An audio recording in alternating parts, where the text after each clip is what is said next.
Hey YouTube, welcome to RV Daydream, and it's time to tell you how we keep our black tank so clean. What have you been up to? I've been riding on a daydream.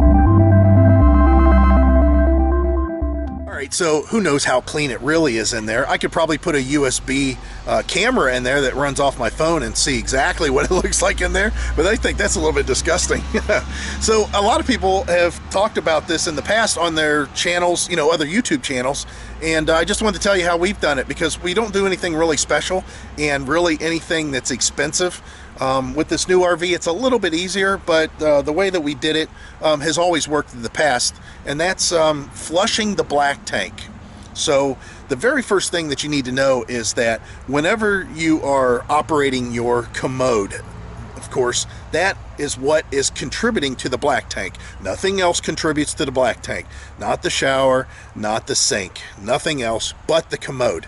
And whenever you flush that commode, the solids, and that's what I'm going to refer to them as, you can insert your own S word if you'd like, but the solids in the tank, what they do is they, it will drop into the tank directly below the ball valve, or the valve, the slide valve I should say, on the commode. So whenever you flush the commode, that valve opens and just drops whatever's in there straight down. So you can kind of get the idea that there might be a problem with those solids if they're not landing near the dump valve where you actually let all your liquid of the black tank out.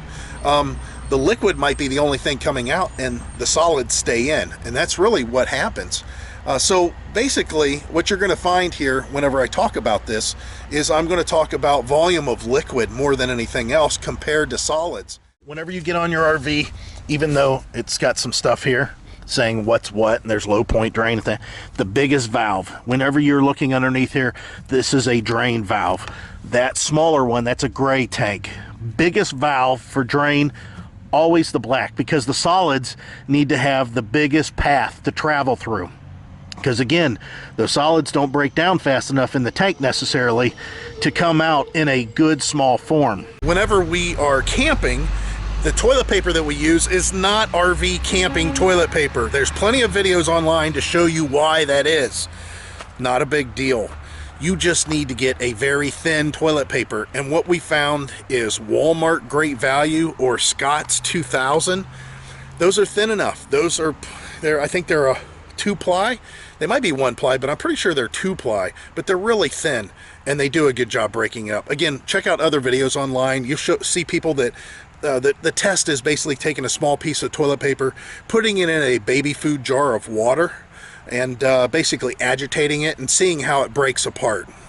You don't need anything like Charmin or Cottonelle or something really thick in there, because that stuff will cause clogs. It won't break up enough. I find that clearing out the tank, it's harder to clear out the toilet paper than it is the solids that you may put in there. Now, as far as what we do, this is going to pertain to us being hooked up at a campground. As you can imagine, whenever you're boondocking, there's only going to be certain elements of this process you might be able to do. And I'm going to tell you that you're probably going to not be able to flush your black tank the way that you want when you're boondocking. It's not going to happen until you actually get to where you have an abundance of water and a sewer hookup to really flush it out good. And I suggest that you do that. That's the way you keep things clean. The reason is because, if you're boondocking and you're trying to flush and you don't have a sewer hookup, you're going to have to use your blue tank. And this process uses a lot of water, and that's what fills up that blue tank really fast. We've never used our blue tank for any black matter at all. It's always been gray water. So I just don't like that idea. So what we do is, once we're done boondocking wherever it is, or if we're traveling and we use the toilet, once we get to a location, we make sure we do a flush and get that cleaned out as much as possible. But again, getting back to the way we do it at a campground with a sewer hookup with lots of water, when we first get to the campground and we're just starting our camping trip, the very first thing we do is go into the toilet commode and push down on the foot valve and fill that black tank with about 8 gallons of just water, just clean water. No solids, just water. And every time we use the commode, and I'm talking about when we put solids in the commode, Whenever we go to flush, we will fill the bowl all the way to the rim of the bowl. And you can fill it, by pushing your valve half down on your toilet. Or if you have a hand valve, you would open it halfway, and it activates the water to be put into the toilet bowl. But it doesn't allow the valve to open to allow the water to escape. So we'll fill it all the way up to level, then we flush the whole thing. What we find is that amount of water, that bowl holds about 2 gallons of water, maybe even more, probably closer to 3. With the solids in there, the solids don't have a chance to really, stay in one area and be dropped into what they like to call the poop pyramid. And that's basically what happens when you don't have enough water and you're just flushing and putting your solids down into the tank. Wherever they go down and land, that's where they stay. Even with our process, there's still some buildup in that area right where it drops, as you can imagine, because there's nothing really getting it to disperse other than that extra water that we're putting in there, because the water, of course, won't pile. It just won't do it, so it will force some of those solids in different directions. So what I'm talking about is whenever you're filling your toilet bowl, after you've used, and done solids in here, we fill the toilet bowl up to this rim here, and then flush it all at once. And that allows it to really not only drop the solids in a really harsh manner to where it will cause them to break up a little bit better, but also all that water coming through and rushing through will really move it around. So as you can imagine, if somebody took a bucket of water and threw it at you in one big lump, they took a 5-gallon bucket and they just threw it at you, regardless of how steadfast you try to stay, it's going to move you, because you're talking about 8 pounds for every gallon. And I just told you that this bowl probably holds at least 2 and probably 3 gallons. Every time you flush, you're basically dropping at least 10 pounds worth of water. That's, and then the force of gravity allowing the hit. That does a lot of damage to whatever the solids are. Now, don't damage your tank, but it does do damage to the solids that are trying to stand fast in that poop pyramid, like I said. Now, we've never used deodorizers or any kind of enzyme treatments or anything in the tank, but we've also never been in the arid desert to where it's really dry. There's a lot of heat, and we might be out, a couple weeks on end, contributing to the black tank, and a lot of that water might be trying to evaporate. Plus, if we're in a boondock situation, like I said, we're not utilizing a lot of water for flushes. We're trying to basically keep as much water as we can in the freshwater tank for our baths and our livelihood as far as cooking in that. So it's kind of interesting that you've got this fine line that you got to dance when you're boondocking, but it can be done. I still say, though, you have to do a really good flush after you're done boondocking. So at some point, you need to get to a dump station and have water to where you can really flush that thing out. So other than whenever we're doing that flush, every time we're putting solids into the commode during use of the trailer, we also do one other thing, and that is any toilet paper that is not used for cleanup whenever we are depositing solids in the tank, trying to be really clean about this, that toilet paper that's used for cleanup is the only toilet paper that goes into this commode. In the case of women, if it's number 1, that toilet paper goes to the side of the commode. We have a little trash can that's all it's for. And the thing is it's not disgusting because it's just urine and it's not very much. It's just cleanup.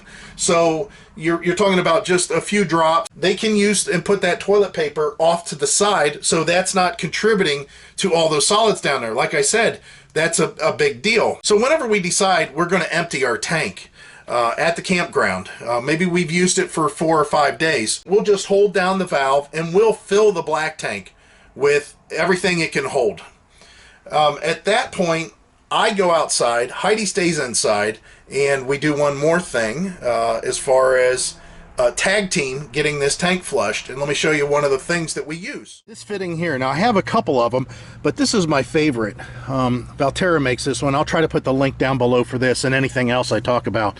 But basically what this does is, before you hook up your sewer hose, before you basically take the hose that's in your bumper or wherever you may keep it and twist it on, you twist this on instead of its place, and you can point it in any direction that you really need, but you make sure you click it all the way, and then your hose connects to this. Look how clear this is. That tells you so much whenever you're emptying your contents of your black tank, of how clean your black tank really is. So what happens at that point, like I said, inside Heidi has now the black tank completely full, and she's standing by, and what I do is I pull the black tank valve, you know, the big valve, and I watch as the contents leave out and go into the sewer. Once those contents are pretty much down to a trickle, what I'll do is have Heidi fill that bowl in the commode up to level, and then do what I call a power flush, and she drops all of it down, and then she fills it up with liquid again to the bowl's level, and then drops it again. She'll do that about 8 times, and I'll watch, and usually every time she does that, something likes to come out. Then I'll have her stop, and in my case, and in your case, if you have a black tank flush, you want to hook up your black tank flush to your water source, and you want to turn that on. Now, I don't know if you guys have ever read the instructions, but you have to have a valve open to do a black tank flush, because if you don't, you will cause that black tank to expand, which could cause leaks, could cause pipes to come off. And not only that, but poor Heidi inside, if I didn't have this open and I had my black tank being filled with a hose, it also fills with pressure. Once she pushes that valve inside the commode, that pressure is going to come out of the commode and at her. Could have some sort of a fountain effect going on in there, and that's not good. So basically I'll run that black tank flush for a while and see if it breaks anything up. Again, if you don't have a black tank flush, like our old RV didn't have a black tank flush, I would have Heidi again do those 8 power flushes, and then at that point I'll tell her to stop. I'll close the valve on the black tank, and I'll tell her to fill the black tank back up again, and she'll hold her foot on the valve and fill the black tank back up. Once that gets completely full, we'll go ahead and I'll pull the valve out here and flush it all out again. Again, my indicator of how clean it's getting is this right here. So if I see a lot still coming out, then I'll tell her to do about 4 more power flushes. Now, if for some reason we've been camping for some time, we haven't had a chance to really do these flushes the way we want, or again, boondocking, and we don't have a lot of water in the tank, once we do drain everything out, there's another solution that helps in addition to having a black tank flush or not having a black tank flush, and that's a wand. Let me show you that. So although it's in the back of the bathroom here, normally we keep it underneath this sink way in the back because it is a little kind of disgusting when you think about it. This is a wand that you hook up to a hose that has, of course, water pressure direct from a source. Some people can do it off their freshwater pump. I like to do it from a campground, or anywhere for that matter, wherever I'm getting my fresh water from in the first place. But you can do this with non-potable water too. So if you have a hookup that says for rinse only, you can hook up to this. It's got an on-off switch here, and then it has this cone nozzle, which really helps with pressure, because you're taking all this volume of water that's in this piece of pipe, and you're forcing it into that little nozzle before it shoots out. So it's a pretty good stream, and it shoots pretty far outside of that little tiny nozzle there on the end. So what you would do in this case to utilize this is make sure that your water supply, whatever it may be, if it's your water pump with your freshwater tank, or the outside water going to the RV, the rest of the RV, you want to turn that off, because you don't necessarily want water running the whole time when you're doing this. I've got a little bit of pressure in here, and that's what you're seeing here running through the commode. But at this point, just imagine this being hooked up with a hose, and you'll put your wand down in the tank as far as you can, and you're going to move this up and down, all around, in every different direction you can think to try to get it to break up and dislodge anything that might be in the corners of your tank. The reason is because our tanks are just crazy different shapes that are underneath the RVs, and they have ledges and angles and weird, drops to them. Because, the RVs are all different. And those tanks, you can't just necessarily have a nice, simple tank underneath there that's going to do a good job of getting the solids to that outlet valve. So you want to spray that around in all different directions.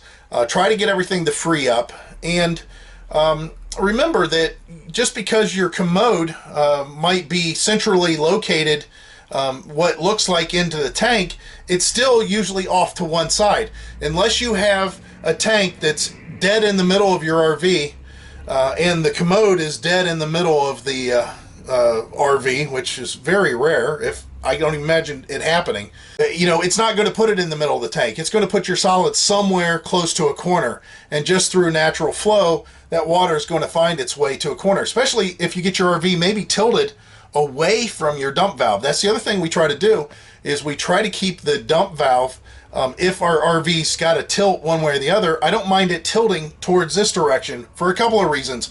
One, because the drain valve, like I said, for the black tank and the gray tank are on that side of the RV, but in my case too, my shower drain's also on this side of the shower. So if the RV is leaning, this way a little bit, it helps with the shower water going out too.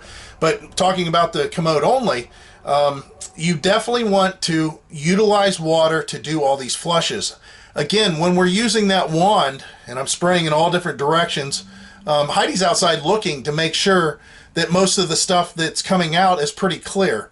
After we've done that, guess what we do? You're right, the same old power flush situation where we fill this bowl up a few times and then drop it. And of course, allow the water to do that blast of the floor of the tank to help get stuff out. And always have somebody outside watching so you can get a good idea of how clean it is.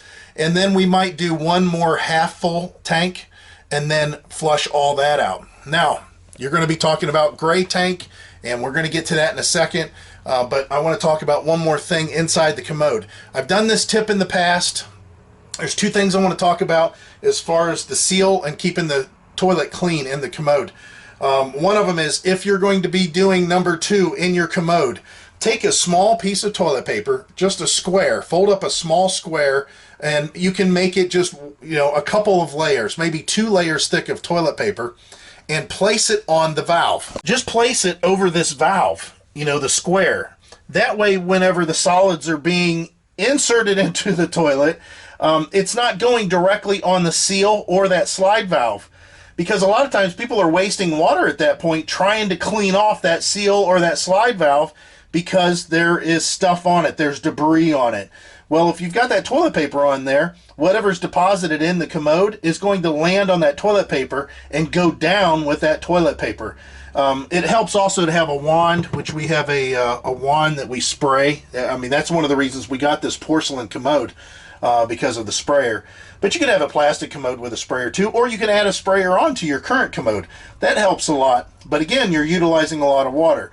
That's one thing. The other thing is, try to always utilize the toilet to where when you're done with it, there's always a little bit of water standing on this, because that helps keep that seal lubricated, moist with something. It's got to have water on it. You don't want that rubber to dry out. You don't want it to get brittle. And the water does a good job doing just that, keeping it from getting brittle, and of course making the slide lubricated so it works really freely. They do make slide grease. I have some in this RV, and at some point you may have to shut off your water supply, put on a pair of gloves, and then take that grease and lubricate the slide and the seal to keep it moving, and of course lubricating and filling any cracks that may be showing up in that rubber. Right, so we're back out here because I'm going to talk about one other way that people do black flushes, and I'll tell you why I don't do it, and I don't have anything against anybody that does. I'm just going to tell you why I don't do it, and then you can make your own conclusions over that. Basically, I've got you set up here as best I can so you can catch an eye. You know, you have your gray tank over here with that gray tank valve, and then the black tank, which is pretty much in this case right in this area with the black tank valve. Well, these valves, of course, shut off the flow of water from those tanks. They do make a connector that you can put on another valve right here. And the reason you would do that is because you can keep that valve closed, so that will stop any water from coming out, but you can open this valve to allow the black tank that has already been drained to stay open, and then open the gray tank, and the gray tank will then force its water through gravity into the black tank, and it's a back flush. The problem that I have with that is reversion, and that is once that black tank receives so much water from the gray tank, it's going to equalize and now allow whatever was in the black tank to possibly meander back into the gray tank. And I don't like that situation at all. I don't like the fact that you can have black water and gray water mingling with each other in the gray water tank. So that's why I don't use the gray water to flush out the black tank, because I just don't know at what point the gray water that goes into the black tank now starts its way back up into the gray tank. It's just really hard to tell. Again, people do it. I don't have a problem with it. It's just that's why I don't do it. So if you follow all the other steps that I was talking about, if you do it the same way, you should have the same results. That's what I'm guessing. I'm not saying that my way's perfect. It's just what we've done, and we've never had an issue. And again, we've never had to run any kind of liquid or tablets or anything in our toilet at any time or in our tank for odors or breaking down any kind of buildup. So just take that for what it's worth. We might have just been lucky, but I think what we do really does do a good flush on the tank. So hope that helped out. Again, the links will be down below for anything I talked about. And as always, guys, we hope to see you out there. Bye.